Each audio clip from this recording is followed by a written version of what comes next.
Fotoğraf hala elimdeydi. Ne kadar bakarsam bakayım o anı hatırlayamıyordum. O günün her detayı aklımdaydı.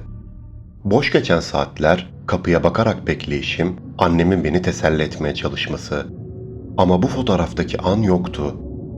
Bu yüzden o güne takılıp kaldım. Birkaç gün boyunca eski arkadaşlarıma tekrar ulaşmaya çalıştım. İsimlerini tek tek aradım. Tanıdık gelenlerin hesaplarına yazdım. Çoğundan cevap gelmedi. Hatta çoğu mesajım hiç görülmedi bile. Birkaç gün sonra birinden dönüş aldım. İsmi ve yüzü tanıdıktı. Gerçekten de eski arkadaşlarımdan biriydi. İlk başta temkinli yazıştık. Yıllar geçmişti. Kim olduğumuzu doğrulamaya çalıştık. Birkaç detaydan sonra emin olduk. Sohbet biraz daha açıldı. Kısa bir hal hatır faslından sonra asıl merak ettiğim konuya gelmek istedim. Ama nasıl başlayacağımı bilmiyordum. Sonunda direkt doğum günümü hatırlatarak konuya girdim. Arkadaşım o günü hatırladığını söyleyince kalbim hızlandı. Heyecanla o gün neden gelmediklerini sordum. Şimdi sana saçma gelebilir ama bu durum beni gerçekten etkilemişti. O yüzden sormak istedim diye açıkladım durumu. Mesajı gönderdikten sonra bir süre cevap gelmedi. Ekrana bakıp bekledim. Sonunda yazıyor olduğunu görünce heyecanım arttı. İçimde garip bir his oluştu. Bunca yıldır merak ettiğim şeyin cevabını alacaktım. Sonunda hiç beklemediğim bir yanıt geldi. Bizim Erhan vardı ya, senin bizim hakkımızda konuştuğunu söylemişti. Arkamızdan konuştuğunu yani. Bu yanıt üzerine bir an duraksadım. Arkadaşım yazmaya devam ediyordu. Erhan'ın adını duyunca şaşırmıştım. O tamamen aklımdan çıkmıştı. O aralar Erhan'la aramız bozuktu ve onu doğum günüme davet etmemiştim. Bu ayrıntıyı şimdi hatırlıyordum. Ardından arkadaşım şöyle yazdı. Ne söylediğini tam olarak hatırlamıyorum. Ama hepimiz sinirlenip tavır almıştık sana. O yüzden gelmemiştik dedi. Ekrana baka kaldım. Bu kadar basit miydi yani? Yıllarca kafamda büyüttüğüm, anlam veremediğim o gün böyle bir sebeple mi yaşanmıştı? İster istemez hemen izaha giriştim. Böyle bir şey olmadığını, onların hakkında hiç kimseye bir şey söylemediğimi açıkladım. Cevap gecikmedi. Olabilir, çocuktuk sonuçta. Saçma şeyler işte. Hemen inanıp gaza gelmiştik. Sonra seninle bir daha hiç konuşmadık zaten. Olayla ilgili konuşmamız bu kadardı. Bu kadar basit bir yanlış anlaşılma, yıllarca içimde kalan bir boşluk yaratmıştı. Mesajlaşma bir süre daha sürdü. Sonra doğal bir şekilde bitti. Telefonu elimden bırakıp uzun süre oturduğum yerde düşündüm. En azından artık neden gelmediklerini biliyordum. Ama bu, elimdeki fotoğrafı ve tiyatroda gördüğüm şeyleri açıklamıyordu. Oyun benim hayatımdan bir anıyı nasıl bu kadar net biliyordu ve neden devamını hiç yaşanmamış bir kabusa çeviriyordu? Bir an aklımdan tuhaf bir şey geçti. Erhan'ın bunu kurgulamış olma ihtimalini düşündüm. Ama bu ihtimal fotoğrafı açıklamıyordu. Palyaçonun gerçekten çağrıldığı ve benim bunu unuttuğum ihtimalinde ise tiyatroda izlediğim sahneler açıkta kalıyordu. Elimde hala duran o fotoğrafa tekrar baktım. İçimdeki huzursuzluk giderek büyüyordu. Bu konu günlerce aklımın bir köşesinde kaldı. Bazen oturup uzun uzun düşündüm. Bazen de kendimi zorlayarak unutmaya çalıştım. Ne kadar mantıklı bir açıklama bulmaya çalışsam da bir yerde mutlaka tıkanıyordum. Tek gerçek vardı. O da o oyunda bir tuhaflık olduğu. Birkaç gün sonra tanımadığım birinin sosyal medyadan bana yazdığını gördüm. Elif adında biri, "Kabus doğum günü oyununu izledin mi?" diye soruyordu. Mesajı görür görmez içimde bir hareketlenme oldu. Hemen, "Evet izledim." diye cevap verdim. Karşı taraf kısa bir süre sonra cevap verdi. Bana oyunun paylaşımını beğenen kişiler arasından ulaştığını söyledikten sonra doğrudan konuya girdi. Yazdıklarından ne demek istediğini tam ifade edemediği belliydi. Cümleleri biraz dağınıktı ama hissettiği şey çok açıktı. Bu oyunla ilgili bir şey yaşamıştı ve bunun ne olduğunu anlayamıyordu. Onu hemen anladım çünkü aynı durumdaydım. Ben de ona yaşadıklarımın normal olmadığını, benim de benzer şekilde tuhaf şeyler fark ettiğimi yazdım. Bir süre sonra daha açık yazmaya başladı. O gün oynanan oyunun kendisine ait şeyler içerdiğini ve bunu açıklayamadığını söylüyordu. Sonunda oyunu izleyen başkalarına ulaşmayı denemiş. İlk aklıma gelen şey onun da doğum günümle bir bağlantısı olduğuydu. Belki de orada bulunmuştu. Ama emin olmadan bir şey söylemek istemedim. Nasıl şeylerden bahsediyorsun diye sorarak biraz daha açık konuşmasını bekledim. Bir süre sonra cevap geldi. Bu kez daha uzun yazmıştı. Ama anlattıkları benim izlediklerimle hiç örtüşmüyordu. Bir figürden bahsediyordu. Bu figürün ailesini alıp götürmesinden, bir kazadan. Parça parça karışık bir anlatımı vardı. Okudukça kafam daha da karıştı. Çünkü bunların hiçbirini o gösteride görmemiştim. Aynı oyundan bahsettiğimizden emin miyiz? Benim izlediğim şeyler tamamen farklıydı dedim. Bunun üzerine detayları karşılaştırdık.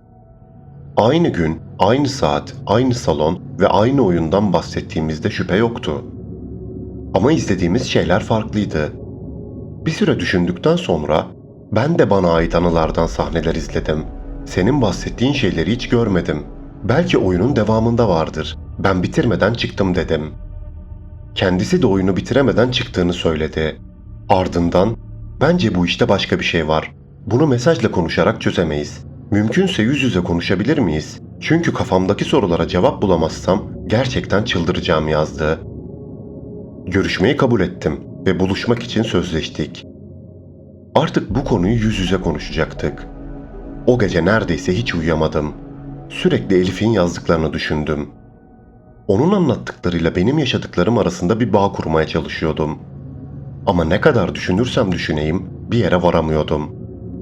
Tek bildiğim şey artık bu işin sadece benimle ilgili olmadığıydı. Bir başkası da aynı şekilde bir şeyler yaşamıştı. Bu yüzden ertesi günü beklemek benim için normalden çok daha uzun sürdü. Sabahı zor ettim. Ertesi gün kararlaştırdığımız yerde buluştuk.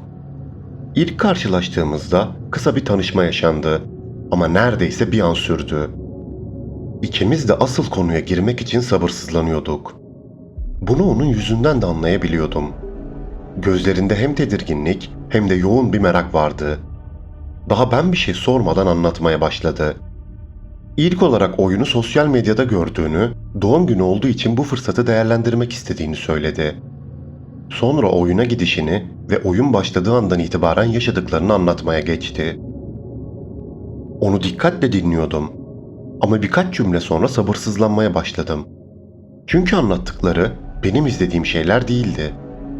Elif'e göre oyun, doğum gününde kaza yaşayan bir ailenin hikayesiyle başlıyordu. Başta bunu sadece bir hikaye gibi izlediğini, garip bir tesadüf olarak düşündüğünü söyledi. Ama oyun ilerledikçe bu sahnelerin kendi hayatıyla benzerlik gösterdiğini fark etmiş. Burada kısaca kendi anısından bahsetti. Yıllar önce doğum gününde ailesiyle birlikte dışarı çıkmışlar. Güzel bir gün geçirdikten sonra dönüşte ciddi bir trafik kazası yaşamışlar. O kazadan sonra babasını kaybedeceğini sanmış. Neyse ki sonunda herkes kurtulmuş. Ama o günün yarattığı korku uzun süre peşini bırakmamış. Anlattıkça sesi değişmeye başladı. Oyunda gördüğü sahnelerin o günle neredeyse birebir örtüştüğünü söyledi. Konuşmalar, küçük şakalar, tavırlar, hatta kıyafetler tıpkı o günü yansıtıyormuş. Bir noktada bunun kendisine yapılmış kötü bir şaka olabileceğini düşünmüş. Ama salondaki herkesin normal şekilde oyunu izlediğini görünce emin olamamış. Bu yüzden izlemeye devam etmiş. Sonra olayın yönü değişmiş. Kaza olayı sahnelenmiş. Ama sonrasında yaşananlar onun hayatında hiç yaşanmamış kısımları gösteriyormuş. Tıpkı benim hikayemde olduğu gibi. Sahneye bir figür çıkmış. Anlattığına göre bu şey bir insan gibiymiş. Ama aynı zamanda başka bir yaratığı andırıyormuş. Vücudu bozulmuş, orantısız, rahatsız edici bir görüntüsü varmış. Bunun nasıl bir kostüm ve makyajla yapılabileceğini o anda anlayamadığını söyledi. Gözüne gerçek gibi görünüyormuş. Sonra o figür kızın ailesini alıp götürmüş. Onları sahneden sürükleyerek, neredeyse savurarak perdenin arkasına fırlatmış. Bu kısmı anlatırken sahnenin ne kadar gerçekçi olduğunu vurguluyordu. Oyunun bir anda kontrolden çıkmış gibi hissettirdiğini söyledi. En son o yaratık sahnedeki kıza doğru yöneldiğinde ne olacağını anlamış ve dayanamayıp salondan çıkmış. Dışarı çıktığında bunu kim yapmış olabilir diye düşünse de emin olamadığı için oradan uzaklaşmayı tercih etmiş. Eve gittiğinde ise oturup detayları düşünmüş. Gördüğü şeylerle kendi geçmişi arasındaki benzerlikleri daha ayrıntılı düşündükçe bu benzerliklerin tesadüf olamayacak kadar fazla olduğunu fark etmiş. Ama mantığı buna karşı çıkıyor elbette. Hayatında ona böyle bir şey yapabilecek kimse olmadığını bildiği için bir süre sonra kendini belki de kafamda kuruyor, benzerlikleri abartıyorum diye ikna etmeye çalışmış. Bunu anlamak için ilk olarak yazara ulaşmaya çalıştığını söyledi. Ama aldığı cevap benimkinden farksızmış tabii. Yazar her şeyin hayal gücüne dayandığını söylemiş ona da. Elif başka bir açıklama bulamadığı için yanıldığını kabul etmek zorunda kalmış. Ta ki birkaç gün sonrasına kadar. Eski zamanlara takıntısı artmış. Eski eşyalarını karıştırırken çocukluğundan kalma oyuncakların arasında bir şey bulmuş. O sahnede gördüğü figürün eskimiş bir oyuncağını. Bunu söylediğinde içimde bir şey sıkıştı. Ne demek istediğini çok iyi anlıyordum. O oyuncağı gördüğü anda her şeyin değiştiğini söyledi. Artık bunun bir tesadüf ya da yanlış hatırlama olmadığından emindi. Birinin ona oyun oynadığını düşünüyordu. Elif'in anlattıklarını dinlerken hiçbir şey söyleyemedim. Sonunda istemsizce inanamıyorum diye bir tepki çıktı ağzımdan. Hemen ardından toparlanıp sonra ne oldu diye sordum merakla. Ne olacak? Delirdim tabii. Hemen anneme gösterdim. Ama annem unuttuğumuz eski bir oyuncaktır dedi. İtiraz edip ona oyunla ilgili gördüklerimi anlattım. Ama annem bu durumu geçmişte yaşadığım travmayla ilişkilendiriyor. Zihnimde böyle bir etki yaratabileceğini söylüyor. Elif bunları anlatırken sesinde bir kırgınlık vardı ama öfke yoktu. Annemi suçlamıyorum. Başta o da şaşırdı. Bir süre gerçekten anlamaya çalıştı. Ama bir açıklama bulamayınca en mantıklı olana sarıldı. Sonuçta o sahnede gördüklerimi onlar görmedi dedi. Bu cümle aramızda kısa bir sessizlik bıraktı. Sonra anlatmaya devam etti. Ailem hala bu konuya mesafeli yaklaşmamı söylüyor. Üstüne gitmemi istemiyorlar. Onları üzmemek için ben de ikna olmuş gibi davrandım ama peşini bırakmadım. Sürekli o yazara mesaj attım. En sonunda beni engelleyene kadar. Sonra oyunu izleyen birine ulaşma fikri geldi aklıma işte. Rastgele insanlara yazmaya başladım. Şimdi de senden öğrenmek istiyorum. O gün benim anlattıklarımla ilgili hiçbir şey görmedin mi? Farklı bir şey izledim derken neyi kastediyorsun? Lütfen anlat. Elif'in sorusundan sonra birkaç saniye sustum. Ne söyleyeceğimi toparlamaya çalışıyordum. Benim izlediğim şey tamamen farklıydı Elif. Bu anlattıklarınla hiçbir benzerliği yoktu. Hepsi benimle ilgiliydi. Kendi hayatımdan şeylerdi. Elif, anlat lütfen diye devam etmem için teşvik ediyordu. Ben de en baştan anlatmaya başladım. Doğum günümden başlayarak bütün süreci anlattım. Konuştukça o geceyi yeniden yaşıyor gibiydim. Elif de hiç kesmeden dinledi. Ama yüzündeki ifade her anlattığım ayrıntıyla biraz daha değişiyordu. Kaşları çatılıyor, gözleri büyüyor, bazen anlamaya çalışır gibi bakıyordu. En son fotoğraftan bahsettim. Cümleyi bitirdiğim anda Elif'in tepkisi değişti. Ne? Nasıl yani? Bu da mı aynı? Sözleri birbirine karıştı. Sonra istemsizce güldü. Ama bu normal bir gülüş değildi. Şaşkınlıkla gelen, nasıl tepki vereceğini bilemeyen bir gülüştü. Ben de istemsizce gülümsedim. Ortaya çıkan durum o kadar absürttü ki başka bir tepki veremiyorduk. Birbirimize bakıp birkaç saniye sessiz kaldık. "Şaka yapmıyorsun değil mi?" diye sordu. Ben de ona aynı şeyi sordum ama ikimiz de bunun şaka olmadığını biliyorduk.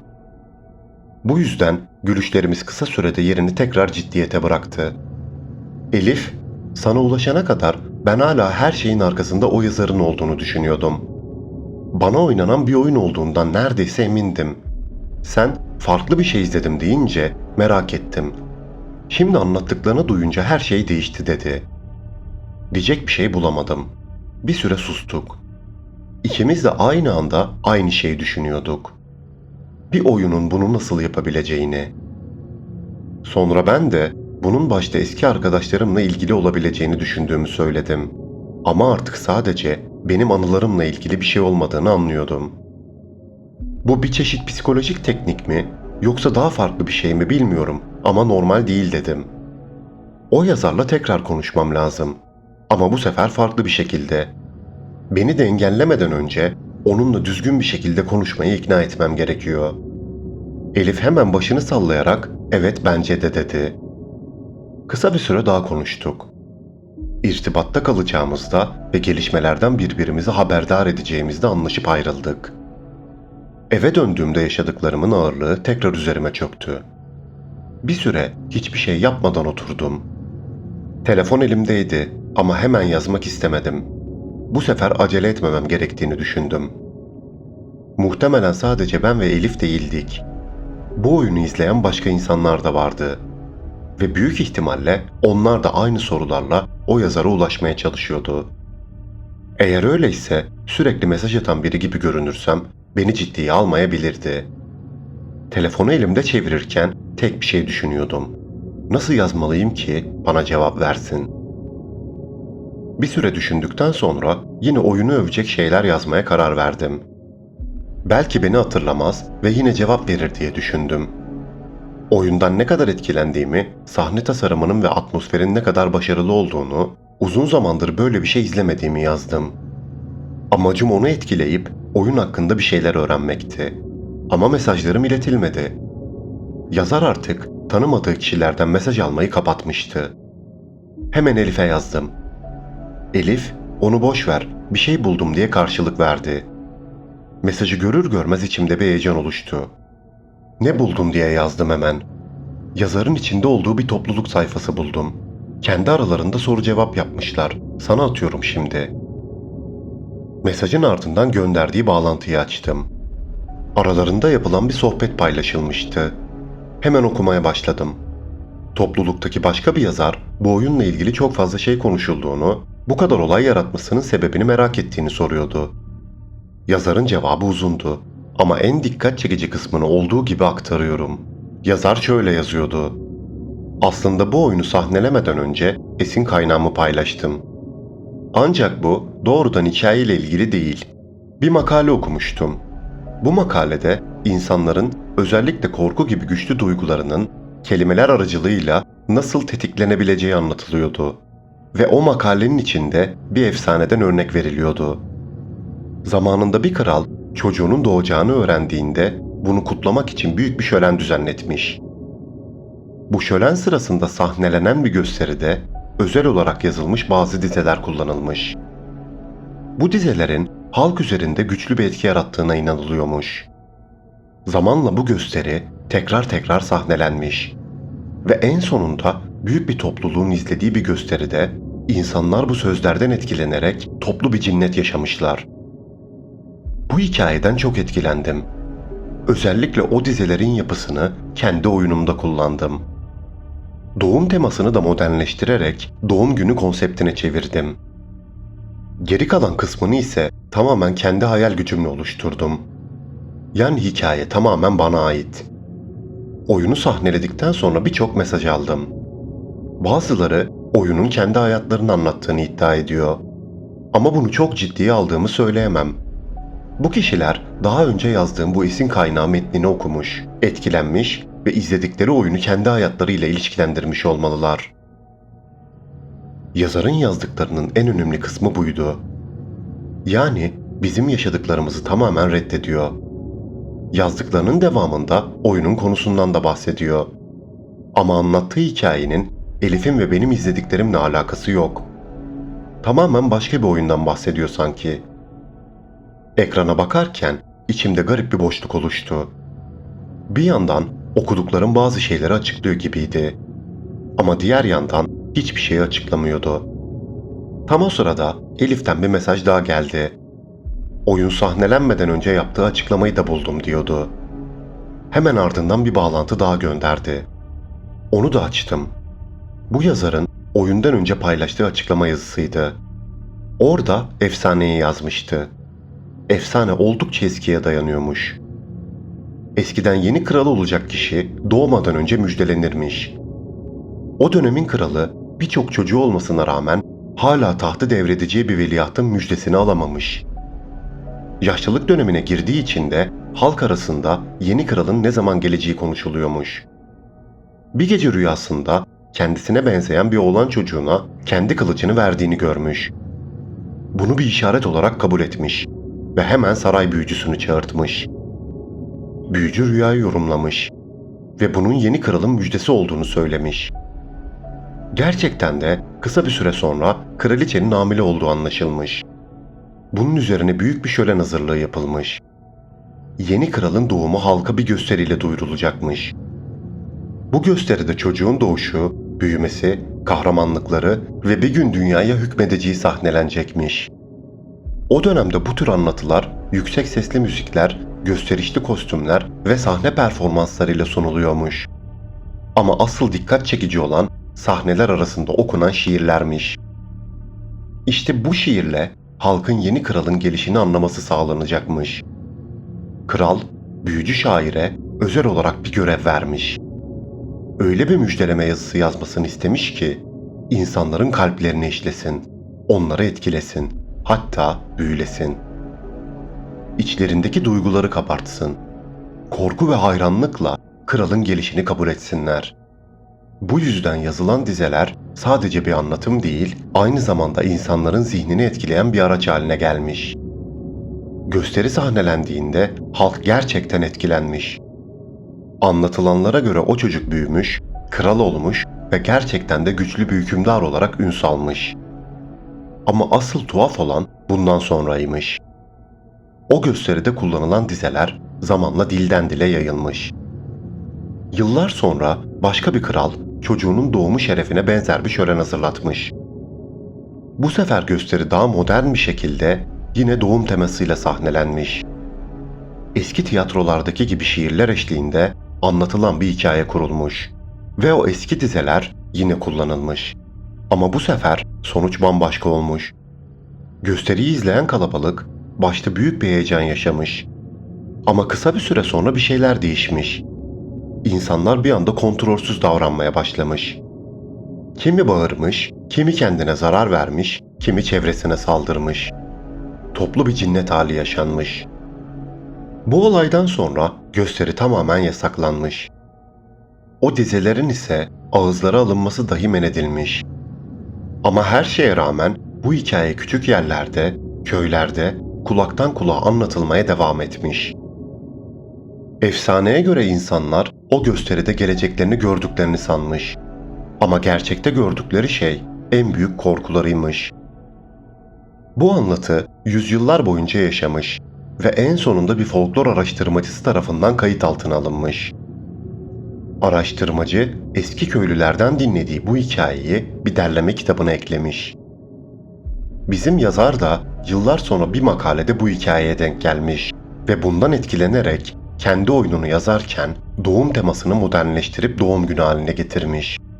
Ama asıl önemli olan o eski dizelerin yapısını kendi metnine yerleştirmiş olmasıydı. Metni okurken elimdeki telefon ağırlaşmış gibi hissettim. Çünkü bu artık sadece bir esinlenme hikayesi değildi.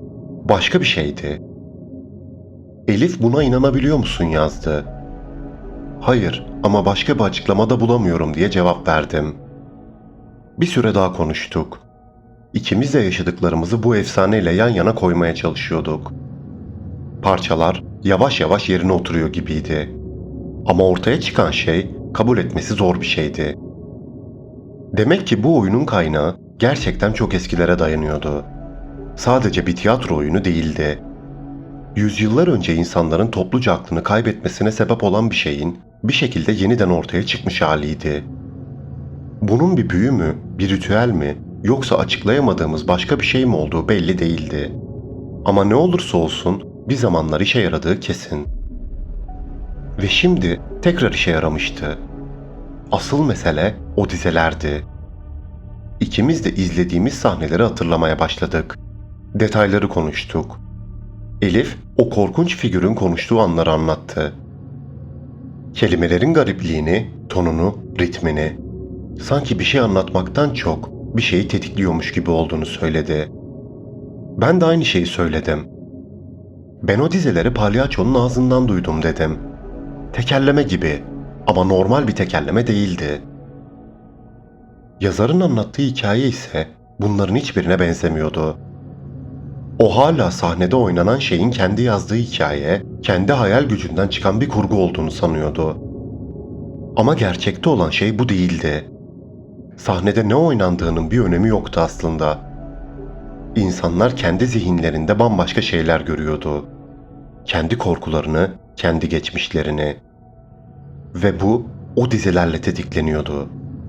Böyle bir şeyin gerçekten olabileceğine asla ihtimal vermezdim.